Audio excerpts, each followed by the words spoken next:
Champions T20 cup का छठा match था और पहली इनिंग देख के ऐसा लगा कि इतनी बुरी क्रिकेट खेली जा रही थी ना, मुझे गुस्सा चढ़ रहा था। इतनी बुरी क्रिकेट खेली जा रही थी। खैर आज जो मैच था वो पैंथर्स वर्सेस लायंस का था और लायंस ने टॉस जीता और पहले बॉलिंग का फैसला किया, जो कि जनरली हमें देखने को मिल रहा है कि जो टॉस जीतती है वो फील्डिंग करती है साइड। सो रात वाला मैच भी हमने देखा था पाकिस्तान का, तो आई थिंक जो सूरत हाल थी ना पाकिस्तान की, वो हमें यहाँ पे नजर आ रही है कि हमारे पास ना, सीरियसली ना मैं आपको बताऊं, वो ऐसे लग ही नहीं रहा कि हमारी यहाँ पे प्रिपरेशन हो क्या रही है, इस टूर्नामेंट की प्रिपरेशन क्या है। और रात को तो आई थिंक दोनों टीमों ने, मतलब उन्होंने तो हमारे से बेहतर ही खेल ली और हम इस चीज में जीत गए कि हम उनसे भी बुरी क्रिकेट खेल ली रात को। सो आई थिंक काफ़ी चीज़ें हुई हैं। पहले मैं आपको इस मैच का स्कोर कार्ड बताता हूँ। पैंथर्स ने पहले बैटिंग की। उमर सिद्दीक और शर्जील खान ने ओपन किया। शर्जील खान फिर जल्दी आउट हो गए थे। उमर सिद्दीक ने 26 किया, 2 छक्के 2 चौके लगाए, लेकिन 28 बॉलें खेली। 92 का स्ट्राइक रेट था उनका, इतना ज़्यादा एज एन ओपनर। और उसके बाद जी हैदर अली आए, उन्होंने 20 बॉलों में 26 किया। इनका टूर्नामेंट डिसेंट जा रहा है, अच्छा जा रहा है। कोई इतनी बुरी परफॉर्मेंस नहीं है, लेकिन इनका जो मसला ये था ना, वो मसला अभी भी इनके साथ है कि ये लंबी क्रिकेट कैसे खेलेंगे। इनकी शॉट्स आई थिंक, जो ये पहले हाफ शॉट्स मारते थे उन पे काम किया हुआ लग रहा है, लेकिन आई थिंक अभी जो इनके साथ मसला था ना, वो यही था। ये जब मुझे याद है कि जब ये टीम में आए थे ना, तो इसी वजह से आए थे कि ये ना टेक्निकली स्ट्रांग है और शॉट्स अच्छी खेल सकते हैं। लेकिन जब बाहर हुए थे तो फिर इनमें जो टेक्निकल मसला नजर आया था वो ये आया था कि हर ये बॉल को ना, शुएब मलिक ने भी कई दफा बताया कि ये जो है ना वो हर बॉल को जोर से मारने की कोशिश करते हैं, और मैंने इनको कई दफा बताया भी है, और ये मसला इनके साथ है बिल्कुल। लेकिन आई थिंक ये टूर्नामेंट इनका भी डिसेंट जा रहा है परफॉर्मेंस की बेस पे अगर देखें तो। उसके बाद शताब खान चौथे नंबर पे आए, वो भी जल्दी आउट हो गए थे। सो आई थिंक यार, समझ नहीं मुझे आ रही थी कि विकेटें दी कैसे जा रही हैं। ये कोई एक्स्ट्राऑर्डिनरी बॉलिंग नहीं हो रही थी कि जिस हिसाब से इन्होंने टोटल किया था पहली इनिंग में। सो शताब खान भी आउट हो जाते हैं, मुबशिर खान आते हैं, वो भी आउट हो जाते हैं, रन आउट होते हैं वो। सो वो गेम अवेयरनेस वाली जो बात है ना, वो हमें इस टूर्नामेंट में बहुत ज्यादा नजर आ रही है। रन आउट, फील्डिंग, कोई इतनी जबरदस्त आई थिंक वो प्रिपरेशन वाली बात ही नजर नहीं आ रही कि यहाँ पे आपने जिस मकसद के लिए करवाया जा रहा है वो मकसद पूरा होता हुआ मुझे यहाँ पे नजर फिलहाल नहीं आ रहा। सिर्फ एक चीज ये हुई है कि आपको कुछ प्लेयर्स नजर आने शुरू हो गए जो डोमेस्टिक खेल रहे थे, और टेलीवाइज हो रहा है, वो भी वजह नहीं है कि नजर आने शुरू हो गए हैं। आप टेलीवाइज करोगे तो लोग देखेंगे ना। काजिम ट्रॉफी टेलीवाइज ही नहीं हुई इस दफा मेरे ख्याल से। सो आई थिंक ये चीजें जरा ना इनको थोड़ी सी देखनी चाहिए। खैर नीचे से आके दानिश अजीज ने 34 किया। अब दानिश अजीज के बारे में मैं एक चीज कहना चाहता हूँ। इनके बारे में मैंने पहले एक दफा बात की थी आई थिंक किसी मैच में, कि ये अच्छे प्लेयर हैं, लेकिन इनके साथ ना कुछ इश्यूज थे। जब मैंने इनको पहली दफा देखा था ना, आई थिंक ये सिंध की टीम में खेले थे। मैंने इनको किसी टूर्नामेंट में देखा था डोमेस्टिक के। ये वनडे कप की मैं बात नहीं कर रहा, इससे पहले की बात कर रहा हूँ मैं, 2-3 साल पहले की बात कर रहा हूँ। और मुझे ये उस वक्त बड़े अच्छे लगे थे। और ये वही टूर्नामेंट की मैं बात कर रहा हूँ जिसमें ना तैयब ताहिर ने भी शो किया था, और तैयब ताहिर को भी मैंने, मतलब ये आगे पीछे मैं इनको देख रहा था और ये मुझे बड़ा जबरदस्त लग रहा था प्लेयर। एक इसका जो खेलने का तरीका है ना वो बड़ा जबरदस्त है, बड़ा रिस्की प्लेयर है। और लेकिन इसका भी एक मसला ये है कि डॉट्स ये भी खेल जाता है बहुत ज्यादा। अब फॉर एग्जाम्पल इसने 4 चौके 1 छक्का लगाया, और इसको सिंगल लेनी मुझे लगता है उस तरह से नहीं आती जिस तरह हम तैयब को देखते हैं कि वो डॉट्स कम खेलते हैं। इसको अपनी गेम इंप्रूव करनी है, लेकिन ये मॉडर्न डे वाली जो बात हम करते हैं ना, ये उस तरह का प्लेयर है कि अच्छी शॉट्स मारता है। इसने भी 34 रन बनाए, 27 बॉलों में 4 चौके 1 छक्का लगाया, तकरीबन 126 का स्ट्राइक रेट था, और ये छठे नंबर पे खेल रहा था। मेरे ख्याल से इसको एटलीस्ट इस स्टेज में ना ऊपर खेलना चाहिए। हालांकि यहाँ पे बैटिंग काफी लंबी थी, इसके बाद अमाद भट्ट और वो भी जल्दी आउट हो गए थे। उनकी तरफ से मुझे कोई इतनी खास कुछ नजर आता नहीं है। सो मुझे ना कई दफा थोड़ी सी हैरानगी भी होती है कि हमारे ये डोमेस्टिक क्रिकेट है ना, पाकिस्तान के 25 करोड़ आवाम में से जितने लोग खेलते हैं क्रिकेट, उसमें से ये 150 प्लेयर हैं जो टॉप के प्लेयर हैं। मुझे ये देख के थोड़ी सी हैरानगी होती है बस। और फिर उसामा मिराज खेले थे, ये मेरे ख्याल से पहले मैचेस नहीं खेले, यार वो भी जल्दी आउट हो गए। यार कर गुर के इन्होंने ना 123 पे ये सारे आउट हो गए थे, 20 ओवर इन्होंने पूरे नहीं खेले थे, 123 पे ऑल आउट हो गए थे। ये पैंथर्स थे, अब पैंथर्स के बारे में मैं एक चीज कहना चाहता हूँ कि एटलीस्ट इनमें ना मुझे थोड़ा सा ना वो इंटेंट उस तरह का नजर आता है मॉडर्न डे क्रिकेट का, कि जी हमने ना इंटेंट अपना दिखाना है, अच्छा स्कोर करना है, T20 को T20 की तरह खेलना है, मुझे इनमें थोड़ी सी वो चीज नजर आती है। लेकिन आज जिस तरह से क्रिकेट खेल रहे थे ना, ये वो नासमझी लग रही थी, वो बेवकूफियां लग रही थी जिस तरह से ये खेल रहे थे। खैर उसके बाद अगर बात करें बॉलिंग की लाइंस की, आमिर अमीन ने 3 ओवर में 12 रन दिए, अवैस अनवर ने 3 ओवर में 21 रन दिए, मूसा खान ने 4 ओवर में 32 रन देके 2 आउट किए, अवैस ने भी 1 आउट किया था, और खुशदिल शाह ने भी 2 आउट किए हैं। तीन ओवर तकरीबन किए उन्होंने, चौथा ओवर वो कर रहे थे, 20 रन दे के उन्होंने, और 26 रन दिए खुशदिल शाह ने। और उसके बाद अगर शाहिद अजीज की बात करें तो वो भी तकरीबन चौथा ओवर कर रहे थे, और 20 रन दे के उन्होंने भी 4 आउट किए। और अब यहाँ पे आपको देख के लग रहा होगा कि यार शाहिद अजीज की बहुत अच्छी बॉलिंग थी, खुशदिल शाह की बहुत अच्छी बॉलिंग थी, मूसा खान की बहुत अच्छी उन्होंने बैटिंग ही बहुत गंदी की है। आप यहाँ पे ये देखें, ये कोई ऐसे बॉलर्स नहीं थे कि अनप्लेबल हो गए थे, उन्होंने बैटिंग ही बहुत गंदी की है। यहाँ पे आपको ये चीज देखनी है। इवन आप इस वक्त ना स्पेशली T20 क्रिकेट में वो एक्स्ट्रा ऑर्डिनरी जो बॉलिंग की बात की जाती है ना कि ये इस टीम ने बॉलिंग बहुत अच्छी की है, वो उसका मतलब ये होता है, उसका मतलब ये बिल्कुल नहीं होता कि उस बॉलर की क्वालिटी बहुत जबरदस्त होती है। उसका मतलब ये होता है कि वो बॉलिंग को सिर्फ समझता है, उस गेम के मुताबिक उसकी गेम अवेयरनेस उस मैच में बेहतर थी और उसने उस हिसाब से बेहतर बॉलिंग की है। वो ये नहीं होता कि उसका स्किल लेवल ही बहुत हाई होता है। और मोस्टली जिस तरह की बैटिंग आजकल होती है आपको विकेटें मिलती हैं। और यहाँ पे अगर इस मैच की बात करें तो बैटिंग बहुत बुरी की है पैंथर्स ने। उसके बाद अगर देखें तो नूरपुर लायंस की जब बारी आई, इन्होंने आई थिंक जिस तरह से चेस किया ना, मुझे वो चीज़ अच्छी लगी। पहले इमाम और हसन नवाज आए, शुरू में हसन नवाज ने अपनी स्किल्स दिखाई। अब इनको मैंने एक चीज़ नोट किया, मैंने इनकी पहले भी देखी है, पहले भी मैचेस देखे हैं, उनमें भी इन्होंने कुछ रन किए थे। मुझे ये नज़र आया कि इनके पास ना कुछ शॉट्स हैं लिमिटेड, मिड ऑन के लिए और सामने के लिए, बिल्कुल वहां पे ये छक्के मारते हैं, गुड लाइन से भी मार लेते हैं, शॉर्ट बॉल भी को सामने मार लेते हैं। ये कुछ शॉट्स इनकी नजर आई है। लेकिन आई थिंक वो जो 360 वाला गेम है ना, जो T20 में जरूरत है, जो कि आई थिंक बॉलर्स पकड़ लेते हैं, आपको बहुत जल्दी पकड़ लेंगे। रिजवान की हालत आप देख लें, उसका वन साइडेड गेम है तो वो उसको आपको मारने नहीं देता लेग पे। और बहुत से ऐसे प्लेयर्स हैं कि अगर आपके पास बहुत लिमिटेड शॉट्स है ना, आप कुछ नहीं कर सकते T20 क्रिकेट में। अभी मे भी इनका पूरा पोटेंशियल उस तरह से नजर नहीं आया, लेकिन मैंने इनको अभी जितना देखा, इनकी सिर्फ सामने मिडॉन की तरफ और बिल्कुल सामने छक्के मार रहे हैं। मैंने इनके वो देखे हैं, सिर्फ एक्स्ट्राऑर्डिनरी शॉट्स वही है, टाइम करते हैं, अच्छे लगते हैं, बट यंग है अभी, इनको बहुत काम अभी भी करना है अपने ऊपर। और इमाम ने भी डिसेंट इनिंग खेली है, 45 किया 38 बॉलों पे, 119 का स्ट्राइक रेट है। शुरू में ये स्लो थे, बाद में जब हसन आउट हुआ फिर उसके बाद इन्होंने मारना शुरू किया, 46 किया। अब मैच के मुताबिक कह सकते हैं कि डिसेंट इनिंग है, लेकिन आई थिंक स्ट्राइक रेट इनका भी 118 का ही है। और उसके बाद फिर आते हैं शाहजेब खान। अब ये शाहजेब खान वही है अंडर 19 वाले, और इन्होंने भी आके अच्छी इनिंग खेली, 17 बॉलों में 28 किया, 2 छक्के लगाए, 1 चौका लगाया।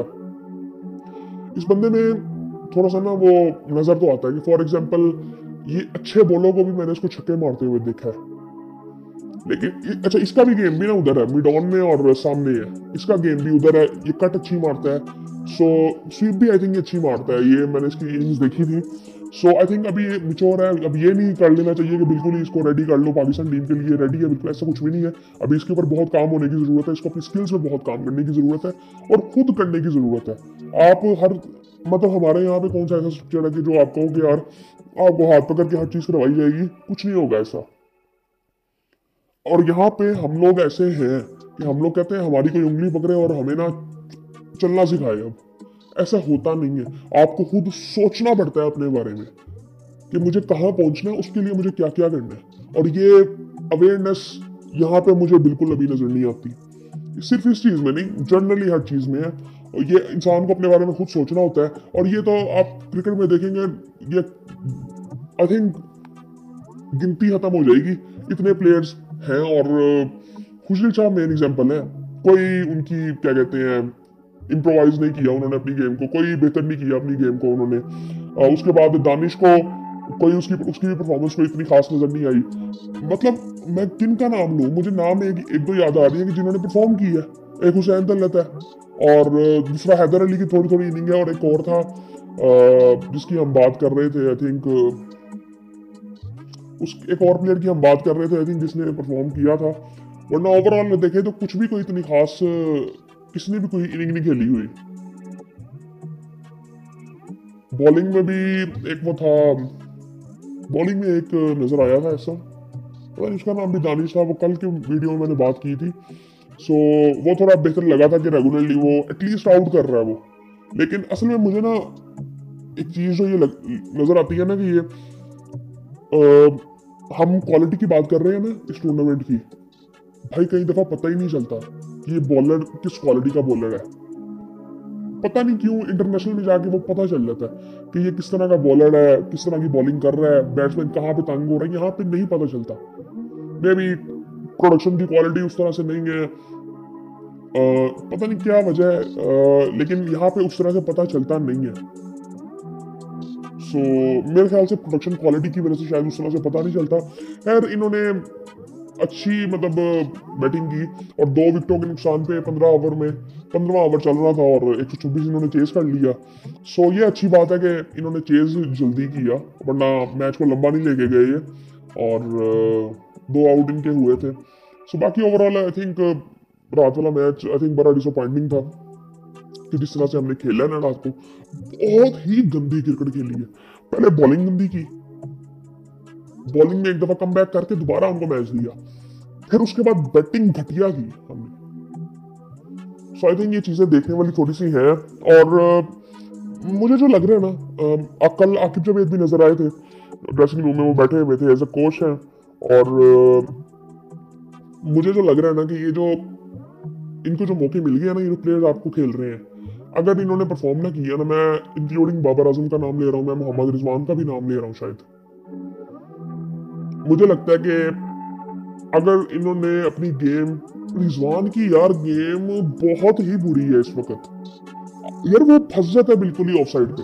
ऑफ साइड पे वो शॉट, कल जो उसके सामने वो 2 छक्के भी लगे ना, उसका बैलेंस आप देखें, वो लग गए हैं छक्के, वो कह के नहीं वो छक्के मार सकता वो। उसकी सबसे बड़ी वजह मैंने रात को जो बात की थी वो ये थी कि उसने इतनी ज्यादा बॉलें खेल ली थी कि उसके बैट पे बॉल अब मिडल हो रहा था, वो इस वजह से लग गया, वरना उसको बैलेंस देखे वो शॉट वो खेलता ही नहीं है। ऑफ साइड पे उसने एक चौका मारा, उसका बैलेंस आप देखे कहां पे था, मुंह किधर था, टांगे किधर थी, बॉडी किधर गिर रही थी, शॉट किधर गया है। सो इस तरह से T20 क्रिकेट नहीं खेली जाती। अगर आपकी गेम वो है ना, तो एटलीस्ट ना आप उसको थोड़ा सा कैलकुलेट करें कि आपने गेम खेलना क्या। एटलीस्ट ना रिजवान एक्स्ट्रा कवर पे शॉट खेलता है, बट उसने फिर भी नहीं कल खेला। कल उसको आई थिंक 6-7 बॉलें स्पिनर से वहां पे मिली है, जो कि वो ट्राई कर रहा था मिड विकेट पे या मिड ऑन पे, पूरी कोशिश कर रहा है स्लॉग स्वीप, उससे लगा ही नहीं शॉट। वो जो 2 छक्के लगे थे वो सामने लगे थे, वो भी एक फ्री हिट में था, और वो गलती से ही लगा था, उसमें बैलेंस उसका बिल्कुल लूज हुआ था। बाबर अभी भी मुझे लगता है कि बाबर, मतलब अगर आप बाबर, रिजवान और सलमान की बात करें, तो मुझे इनमें से बाबर ही बेहतर लगता है अभी भी, क्योंकि वो टेक्निकली इन सब में स्ट्रांग है। और आपको शायद उस तरह के बैट्समैन की एक बैट्समैन आपको चाहिए, हर टीम में ना एक बैट्समैन एंकर होता है, और होना भी चाहिए। और मैं उसका एंकर का मतलब मैं बिल्कुल ये नहीं कह रहा कि 100 पे 100 करना आपने, 100 का स्ट्राइक रेट नहीं, एटलीस्ट आपको 140 का स्ट्राइक रेट चाहिए, 145 का, 150 का स्ट्राइक रेट आपको चाहिए। आपने 50 किया, आपने 140 के स्ट्राइक रेट से करना है कम अज कम। फिर आप अगर 100 करते हो तो आपको 150 160 पे जाना पड़ेगा। मैं बाबर की बात कर रहा हूँ। और बाकी बैट्समैनों से हमें 20 बॉलों में 40 रन चाहिए थे यार। कल 2 बैट्समैनों के हमें 20 बॉलों में 40 रन चाहिए थे। सो ये चीजें देखने वाली कल है, और पाकिस्तान को ना इस चीज का अंदाजा हुआ होगा कल। और मैं ये नहीं कह रहा कि पाकिस्तान अगले मैचों में कुछ करेगा ही नहीं, पाकिस्तान में भी कि सीरीज भी जीत सकता है, बिल्कुल जीत सकता है। लेकिन वो कहने की बात यह है कि हम अपनी गेम भूल कैसे जाते हैं फिर। बाबर के साथ बैड लक कह सकते हैं, लेकिन बाकी बॉलिंग हमने कोई इतनी खास नहीं की। और मुझे लगता है कि नसीम शाह को यार इसमें खिलाना चाहिए था एटलीस्ट। और ये कल जो इंटरेस्टिंग सबसे अच्छी चीज ये दिखी है सिर्फ कि शाहीन की पेस नजर आई है, और कैसे आई है इस पे बात होनी चाहिए कि शाहीन की पेस कैसे वापस आई है। जिसमें ये बात कर रहा था मेरी तो पेस कही नहीं, कल 144 का भी आई थिंक इसने बॉल किया, 143 का भी बॉल किया, वो कैसे इसने किया, कौन सा बॉल करेगा। अब आम इसे पूछती थी, मीडिया पे इसे पूछ रहा था तो मेरी पेस तो कम हुई नहीं भाई, तू 122-25 में बॉल कर रहा था। ये सिर्फ बात बता गया, ये सिर्फ आकिब जावेद ने आके ना डंडा दिया इनको कि बिल्कुल तुम परफॉर्म नहीं करोगे तो बाहर। ये बात उस दिन शाहिद अफरीदी ने भी कही और बिल्कुल ठीक ये बात की है, और ये बात बिल्कुल सच्ची है कि हम अगर थोड़े से कंफर्टेबल हो जाए ना तो हम काम ही नहीं करते हैं। सो ये इनको पता ना कि हम बाहर हो जाएंगे, टेस्ट टीम से बाहर हुआ है ना, और ये कोई रेस्ट नहीं दिया जा रहा उसको, ये ड्रॉप है, ये ड्रॉप किया हुआ है, ठीक है। और नसीम शाह को भी ड्रॉप किया है कि उसको T20 में जाया नहीं करना, हमने वनडे और टेस्ट में उसको रखना है। ये प्लानिंग के थ्रू होता है। एटलीस्ट शुक्र है ये सेंसिबल चीजें नजर आ रही हैं। इवन कल मैं देख रहा था अरसलान को, अरसलान ये बात भी कर रहा था कि शाहीन को आपने ऊपर भेज दिया, उससे क्या नाम है उसका यार, इरफान खान नियाजी। अब वो बात किसी हद तक ठीक कर रहा था, लेकिन मैं फिर एक चीज कहना चाहता हूँ, इरफान खान नियाजी का रोल तो किसी ने डिफाइन ही नहीं किया ना अभी तक। उसको भी काफी मैचेस हो गए, उसने ना वनडे में उस तरह की इनिंग खेली है अभी। मुझे नहीं पता इरफान खान की गेम क्या है, मैंने एक इनिंग देखी है, मैंने उसको PSL में देखा, मैं उसकी फील्डिंग पे उसको कहता हूँ कि बहुत अच्छा फील्डर है। उसकी एक इनिंग मैंने देखी है जो उसने वनडे कप में खेली थी, 100 किया था जो। लेकिन आप कैसे मेरा नहीं ख्याल कि उसकी उस तरह की गेम है कि जिस तरह से आप बात कर रहे हो कि आगे ना वो 4-5 बॉलें खेल के छक्के लगाए। वो चौके, मैंने उसको चौके देखे हैं लगाते हुए कि अच्छे वो चौके लगा सकता है। वो हार्ड हिटिंग की जो बात कर रही है मैंने अभी तक देखी नहीं। वैसे मैंने उसकी इम्प्रोवाइजेशन देखी है शॉट्स में कि वो जब सेट हो जाता है फिर वो खेलता है, लेकिन उसके लिए तो उसको टाइम चाहिए। फिर वो 6 नंबर पे क्यों खेल रहा है, फिर तो उसको चौथे नंबर पे आना चाहिए। सो ये सारी चीजें देखने वाली हैं। अब आने वाले टाइम में आप देखते हैं आपके पास T20 के पहले प्लेयर्स, अगर आप बहुत ही सोचें ना, बड़ा न्यूट्रल होकर सोचेंगे, आपके पास T20 की टीम क्या आपको नजर आती है। आप देखेंगे चले एक हम कर लेते हैं बाबर। अब रिजवान को भी अगर डालना ही डालना है, रिजवान को कैसे डाल लेंगे इस गेम के साथ, मुझे तो ये समझ नहीं आती। मेरे ख्याल से साइम, हारिस और फखर जमान। अगर फखर नहीं है तो मेरे ख्याल से हमें एक और ओपनर चाहिए। ये 3-4 ओपनर होने चाहिए पक्के, कि वो सारे मैचेस नहीं खिलाने इनको, कुछ मैचेस उनको, कुछ मैचेस उनको। ये ऐसे हमें 3 पक्के चाहिए ऐसे बैट्समैन कि जो कि एज एन ओपनर खेलेंगे और तेज खेलना इन्होंने, और इनको टारगेट देनी चाहिए। इनको ये नहीं कहना तुमने खड़े रहना, ओ भाई एंकरिंग की नहीं जरूरत है। कल वो मर के भी 183 कर गए हैं। फिर उसके नीचे हमें बैट्समैन चाहिए तैयब ताहिर और हुसैन तलत जैसे, कि जो स्ट्राइक रेट भी 150 का मेंटेन करे, सिंगले लेते रहे। सिंगले भाई डॉट बॉल नहीं खेलनी, डॉट बॉल तो भाई हराम हो जानी चाहिए हमारे ऊपर, T20 में भी और वनडे में भी। हम तो वनडे में जो हाल कर देते हैं, देखा था हमने पिछला मैच कितनी 180 में से 100 बॉलें हमने डॉट खेली हुई थी ये वनडे मैच में। सो ये चीज आई थिंक हमें देखनी चाहिए, डॉट्स बॉल नहीं खेलनी। और उसके बाद अगर नीचे आप देखते हैं तो अब्दुल समद अभी रेडी नहीं है, मेरे ख्याल से भी रेडी नहीं है। चलो इरफान खान की बात कर लेते हैं, इरफान खान हो सकता है, यस इरफान खान ही आपको नजर आता है। अब्दुल समद में भी फिर ऑलराउंडर हो सकते हैं। मैं समझता हूँ कि अब्बास को भी व्हाइट बॉल क्रिकेट खेलनी चाहिए, मैं व्हाइट बॉल की बात कर रहा हूँ, वनडे में भी उसको खेलना चाहिए। पता नहीं वनडे टीम में वो है कि नहीं है, उसको खेलना चाहिए। इरफान है, अब इरफान अगर प्रॉपर एज अ बैट्समैन खेल रहा है तो फिर वो इतना नीचे क्यों खेल रहा है। मैं समझता हूँ कि हुसैन तलत भी शायद खेल सकता है नीचे, क्योंकि वो वहां की बैटिंग, वो उसका एक्सपीरियंस वहां का भी है। तो इरफान को आप ऊपर लाके हुसैन तलत को भी नीचे लेके जा सकते हो आने वाले टाइम में। लेकिन फिर बाबर कहाँ पे आएगा, बाबर को भी बीच में आपको डालना पड़ेगा। सो ये सारी चीजें अब देखने वाली हैं। सो मेरे ख्याल से आने वाले टाइम में हमें काफी चीजें नजर आने वाली हैं। मे भी ये चैंपियंस ट्रॉफी के बाद जब हम T20 वर्ल्ड कप की तैयारी करेंगे ना, हमें काफी चेंजेस नजर आएंगे, मुझे ये लगता है। और क्या आपको लाना पड़ेगा, आपको ये T20 के प्लेयर नजर आ गए, PSL हो चुका होगा, सो वो उस वक्त चेंजेस काफी आने। बाकी आई थिंक फिर आपसे बात करेंगे।